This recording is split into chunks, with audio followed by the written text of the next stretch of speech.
নাজমুল হোসেন শান্তকে নিয়ে আজকে কি কিছু বলবেন না? ট্রল করবেন না? লর্ড শান্ত নামে ডাকবেন না? এই অভিযোগ কি দিবেন না যে নির্বাচকদের সঙ্গে, বিসিবির সঙ্গে শান্তর নিশ্চয়ই কোনো একটা গোপন যোগাযোগ রয়েছে, আতাত রয়েছে, নইলে শান্ত কিভাবে চান্স পায় জাতীয় দলে? এই কথাও কি রাগত স্বরে বলবেন না যে শান্তর জাতীয় দলে খেলা মানে, একাদশে থাকা মানে বাংলাদেশের পরাজয়টা নিশ্চিত? দেখুন, নাজমুল হোসেন শান্তকে নিয়ে একটা কথা আমি আগেও বলেছি, আবারও বলি, আপনারা শান্তর মাঝে একজন ক্রিকেটার হয়তো বা দেখেন, আমি শান্তর মাঝে জীবন দেখি, জীবন জয়ের গল্প দেখি। নাজমুল হোসেন শান্ত আজকে যে বাংলাদেশকে পাকিস্তানের বিপক্ষে একটা টেস্ট ম্যাচ জেতালেন, ক্যাপ্টেন হিসেবে জেতালেন, সামনে থেকে জেতালেন, ব্যাটিং পারফরমেন্স এবং ক্যাপ্টেন্সির পারফরমেন্সে ম্যান অব দ্য ম্যাচের পুরস্কার তিনি পেলেন, সেইটাতে ওই জীবনের জয় গানটা আরও একবার প্রবলভাবে আমি দেখতে পাই। অবশ্যই এই টেস্ট জয় অনেকের ক্রেডিট রয়েছে, কিন্তু আমি নিশ্চিতভাবে জানি যে শান্তর কৃতিত্বটা একটু আন্ডারমাইন করে দেখা হবে, বলা হবে, প্রচার করা হবে, প্রকাশ করা হবে। আমার কাছে বিস্ময়কর লাগে শান্তর অপরাধটা আসলে কি।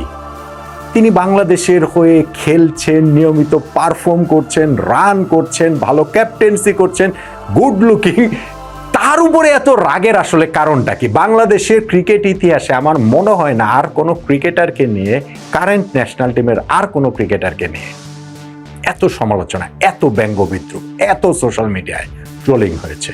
কিন্তু এই সব কিছুর মধ্যে থেকেও যখন শান্ত বেরিয়ে আসতে পারেন বিজয়ীর বেশে, যেটা প্রায়শই ঘটে, যেটা টেস্ট ক্রিকেটে এখন নিয়মিত একটা দৃশ্য হয়ে গেছে, সেটাতে কেন যেন একটুখানি ব্যক্তিগত বিজয়ও অনুভব করি। আমাদের সমাজের নানান জায়গায় যেভাবে ঘুণ ধরে গিয়েছে, যেইভাবে আমরা এই সমালোচনার সঙ্গে ব্যঙ্গ বিদ্রুপকে মিলিয়ে ফেলেছি, সেইখান থেকে শান্তর মতো একজনের এইভাবে বেরিয়ে আসাটা বিজয়ীর বেশে আনন্দ দেয়, প্রবল আনন্দ দেয়। আমি জানি দাঁত নখ ধার করে অনেকেই অপেক্ষা করছেন শান্ত আবার কবে খারাপ করবেন, এবং সেটা তো হবেই, পারফর্মিং আর্টে সেটা হয়। প্রতিদিন কেউ রান করবেন না, প্রতিদিন কেউ উইকেট পাবেন না। যখন খারাপ করবেন তখন সমালোচনা করার জন্য আপনারা মুখিয়ে আছেন অনেকেই, ঠিক আছে, থাকেন। কিন্তু নাজমুল হোসেন শান্ত এই টেস্টে আরও একবার নিজের ক্রেডেনশিয়াল যেভাবে দেখালেন, তাতে আমি শান্তকে নিয়ে আরেকটা বড় প্রেডিকশন করতে চাই। দেখুন, শান্ত এই টেস্টে একটা অবিশ্বাস্য রেকর্ড করতে পারতেন। এক টেস্টে 2 ইনিংসে সেঞ্চুরি, এই ঘটনা শান্তর এই 40 টেস্টের ক্যারিয়ারে 2 বার এর আগে ঘটে গিয়েছে। আফগানিস্তানের বিপক্ষে এই কাজটা হয়েছে, শ্রীলঙ্কার বিপক্ষেও তিনি সেটা করেছেন। এবার সুযোগ ছিল তৃতীয়বারের মতো একই টেস্টে জোড়া সেঞ্চুরি করার। প্রথম ইনিংসে তিনি 101 রান করেছেন এবং আজকে দ্বিতীয় ইনিংসেও সেঞ্চুরি খুব কাছাকাছি পৌঁছে গিয়েছিলেন। তাহলে এক টেস্টে 3 বার জোড়া সেঞ্চুরি করেছেন যে ক্রিকেট ইতিহাসে মাত্র 3 জন ক্রিকেটার, সেই সুনীল গাভাস্কার ভারতের, অস্ট্রেলিয়ার রিকি পন্টিং এবং ডেভিড ওয়ার্নার, এই 3 জনের পরে চতুর্থ ব্যাটসম্যান এই প্রায় 150 বছরের টেস্ট ক্রিকেটের ইতিহাসে হতে পারতেন আমাদের নাজমুল হোসেন শান্ত। হয়নি, সেটা অল্পের জন্য হয়নি, এবং সেই যে অল্পের জন্য হয়নি, ওই জায়গাটাতেও কি দলকেই তিনি প্রাধান্য দেন নাই। শান্ত 87 রানে পৌঁছে গিয়েছিলেন, একটা রিভার্স সুইপ করার চেষ্টায় নোমান আলীর বলে তিনি এলবিডব্লিউ হয়ে গিয়েছেন। হ্যাঁ, রিভার্স সুইপ নোমান আলীকে আগেও করেছেন, রানও পেয়েছেন, কিন্তু ধরেন বাংলাদেশকে দ্রুত রান তুলতে হবে, বাংলাদেশকে ইনিংস ডিক্লেয়ার করতে হবে, বাংলাদেশকে এই ম্যাচ জয়ের চেষ্টাটা করতে হবে, সেই তাড়নাটা যদি শান্ত না থাকতো, যদি তিনি সেলফিশ হয়ে নিজের সেঞ্চুরির জন্যই খেলতেন, তিনি ক্যাপ্টেন, তাকে তো কেউ ইনিংস ডিক্লেয়ার করতে বাধ্য করতে পারতো না। এবং বাংলাদেশের বাস্তবতা এটা খুব অস্বাভাবিকও কিছু না যে ব্যাটসম্যানের সেঞ্চুরি হওয়া পর্যন্ত অপেক্ষা করে, তিনি সেটা করতে পারতেন। শান্ত সেটা করেননি, কেননা শান্তর কাছে নিজের পারফরমেন্স, যে দলের এই সম্ভাব্য জয়টা অনেক বেশি গুরুত্বপূর্ণ অ্যাজ এ ক্যাপ্টেন, এবং তিনি সেটাই করেছেন। সেই চেষ্টাটা সেঞ্চুরি করতে গিয়ে, দ্রুত রান তুলতে গিয়ে ইনফ্যাক্ট তিনি সেঞ্চুরিটা মিস করেছেন। আচ্ছা, সেটা না হয় না হলো, কিন্তু তারপরও সর্বশেষ 5 টেস্টে 9 ইনিংসে নাজমুল হোসেন শান্তর 4টা সেঞ্চুরি, একটা 50, এবং এই সময় তার অ্যাভারেজ হচ্ছে গিয়ে 74। শান্ত টেস্ট ক্রিকেটটা এখন সত্যি সত্যি তার সবচেয়ে ভালো ফর্মে রয়েছেন। সেই জায়গাটাতে অনেকগুলো সাইন তো রয়েছেই। ধরেন তার ইতিমধ্যে 9টা টেস্ট সেঞ্চুরি হয়ে গেছে, 50 6টা। বাংলাদেশের কোনো ক্রিকেটারের এই কনভার্সন রেট এত ভালো না, ইনফ্যাক্ট সেইটা তো 10 সেঞ্চুরি হয়ে যেত, যেটা বললাম, আজকে যদি তার সেই সেঞ্চুরিটা হতো। আর ক্যাপ্টেন হিসেবে নাজমুল হোসেন শান্তর আজকের এইটা 7 নাম্বার টেস্ট জয়। বাংলাদেশের টেস্ট ক্রিকেটের ক্যাপ্টেনদের মধ্যে সবচেয়ে বেশি টেস্ট জয়ের রেকর্ডে মুশফিকুর রহিমের পাশে বসলেন নাজমুল হোসেন শান্ত। মুশফিকও 7টা টেস্ট জয় নেতৃত্ব দিয়েছেন, তবে সেই জন্য মুশফিককে টসে যেতে হয়েছে 34 বার। আর আমাদের শান্ত এখনকার ক্যাপ্টেন, তিনি তার অর্ধেক টেস্ট খেলে, মুশফিকের অর্ধেক 17 টেস্ট খেলে 7 টেস্টে বাংলাদেশকে জেতালেন। নিউজিল্যান্ডের বিপক্ষে সিলেট টেস্টে জিতিয়েছিলেন, পাকিস্তানের রাওয়ালপিন্ডিতে 2টা টেস্টেও তার ক্যাপ্টেন্সি ছিল, জিম্বাবুয়ের বিপক্ষে 1 টেস্ট, আয়ারল্যান্ডের বিপক্ষে 2 টেস্ট, তারপরে পাকিস্তানের বিপক্ষে আবার এই 1 টেস্ট। এটা তো এখন সেফলি বলে দেওয়া যায় যে বাংলাদেশের ক্রিকেট ইতিহাসে টেস্ট ক্রিকেটের সফলতম ক্যাপ্টেন শান্ত হতে যাচ্ছেন অফিসিয়ালি। এই প্রেডিকশন করার জন্য আর অত কিছু বলা লাগে না। তবে হ্যাঁ, শান্ত যে বাংলাদেশের সর্বোচ্চ টেস্ট সেঞ্চুরিয়ান হয়ে যাবে সেটাও আপনি নির্দ্বিধায় বাজি লাগতে পারেন, কেননা 13টা টেস্ট সেঞ্চুরি নিয়ে সবচেয়ে উপরে এখন রয়েছেন মুশফিকুর রহিম এবং মমিনুল হক, 10টা টেস্ট সেঞ্চুরি আছে, তামিম ইকবালের, শান্ত 9টা টেস্ট সেঞ্চুরি। ফলে ওই সেঞ্চুরির রেকর্ডটাও একসময় শান্তর হয়ে যাবে, অমনটা বোধ করি, বলাই যায়।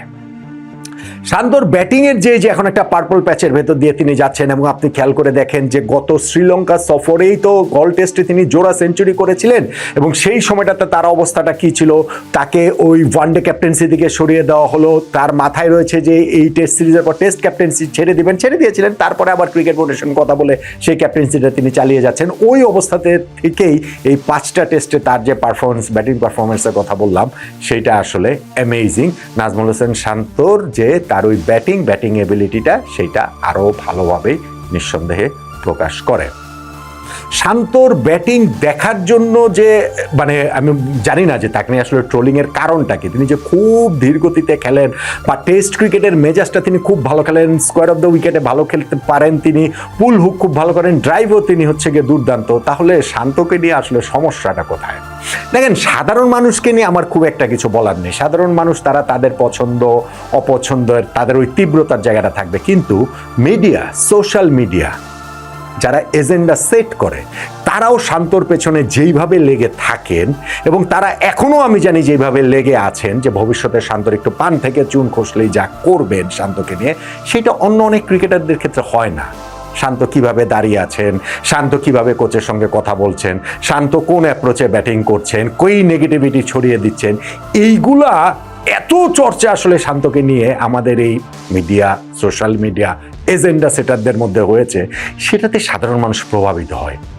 তারাই যখন শান্তকে নিয়ে আজকে কি বলবেন বা একান্তরে এই সময়টার মধ্যে কি বলছেন, ওইটা জানার জন্য আসলে আমার একটু আগ্রহের জায়গাটা থেকেই যাচ্ছে। আমি শান্তকে নিয়ে একটা প্রেডিকশন করবো বলেছিলাম, সেই প্রেডিকশনটা নট নেসেসারিলি বাংলাদেশের হয়ে সবচেয়ে সফলতম টেস্ট অধিনায়ক তিনি হয়ে যাচ্ছেন। বাংলাদেশের হয়ে সবচেয়ে বেশি টেস্ট সেঞ্চুরি একসময় তার হবে, হ্যাঁ সেইটাও হবে। মাত্র 2500 টেস্ট রানের মতো তিনি করেছেন 40টা টেস্ট ম্যাচ খেলে, কিন্তু আমার মনে হয় যে নাজমুল হোসেন শান্ত, আমি অনেক বড় করেই প্রেডিকশনটা করি, বাংলাদেশের টেস্ট ক্রিকেটে ব্যাটিংয়ের অনেক রেকর্ডই শান্তর একসময় হয়ে যাবে, যেইটা এখন হয়তোবা তামিম ইকবাল এবং মুশফিকুর রহিমদের রয়েছে। আমি জানি না সেটা সর্বোচ্চ টেস্ট রান, সর্বোচ্চ টেস্ট সেঞ্চুরি, ইনফ্যাক্ট অ্যাভারেজ, অনেকগুলো জায়গাতেই শান্ত অনেককেই ছাপিয়ে যাবেন বলে আমার কাছে মনে হয় টেস্ট ক্রিকেটটা, স্পেশালি যখন আমরা এই ফরম্যাটে নিয়ে আলোচনা করছি। আর ক্যাপ্টেন শান্ত এখন পর্যন্ত টিমটাকে তিনি যেইভাবে লিড করছেন গত এই 2-3 বছর ধরে, সেই জায়গাটা থেকে আমার কাছে মনে হয় টেস্ট ক্রিকেটটা ক্যাপ্টেন শান্তর নেতৃত্ব বাংলাদেশ একটা পর্যায়ে, আমি বলছি না যে বাংলাদেশ টেস্ট চ্যাম্পিয়নশিপ জিতে যাবে, আমি বলছি না যে বাংলাদেশ টপ 3-তে ঢুকে যাবে, কিন্তু ধরেন এই টেস্ট সিরিজ শুরু হওয়ার আগের প্রেস কনফারেন্সে শান্ত যেমন বলেছিলেন যে টেস্ট চ্যাম্পিয়নশিপে যদি 4-5 নম্বরে বাংলাদেশ থাকতে পারে, সেইটা টার্গেট করছেন। ওই রকম একটা জায়গায় যাওয়া এই নাজমুল হোসেন শান্তর নেতৃত্বে এই বাংলাদেশের পক্ষে সম্ভব, ভীষণ রকমের সম্ভব। শান্তকে নিয়ে ট্রোল হোক, শান্তকে লর্ড শান্ত নামে ডাকা হোক, এইগুলা বরং শান্তকে আরো অনেক বেশি উদ্দীপ্ত করে, এগুলা তাকে আরো অনেক বেশি অনুপ্রাণিত করে বলেই আমার ধারণা, পারফরমেন্সের ক্ষেত্রে যেটা আমরা দেখতে পাই। শান্তকে যতবার ল্যাং মেরে ফেলে দেওয়ার চেষ্টা করা হয়েছে, প্রতিবার তিনি উঠে দাঁড়িয়েছেন, শুধু দাঁড়াননি, দাঁড়িয়ে তিনি দৌড়েছেন, তার পারফরমেন্স দৌড়েছে। ফলে শান্তর মধ্যে আমি যেটা বললাম, আপনারা অনেকে একজন ক্রিকেটার হয়তো বা দেখেন, একজন ক্রিকেটারের কামব্যাক হয়তো বা দেখেন। আমি শান্তর মধ্যে জীবন দেখি।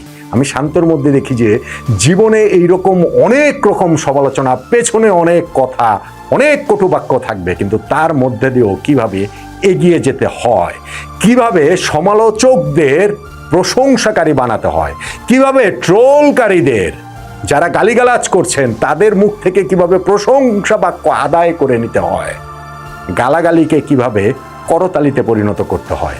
জীবনের সেই শিক্ষাই কি নাজমুল হোসেন শান্ত আমাদের দিয়ে চলেছেন না? আমি তাই শান্তর মধ্যে শুধু একজন ক্রিকেটার দেখি না, শান্তর মধ্যে আমি জীবন দেখি।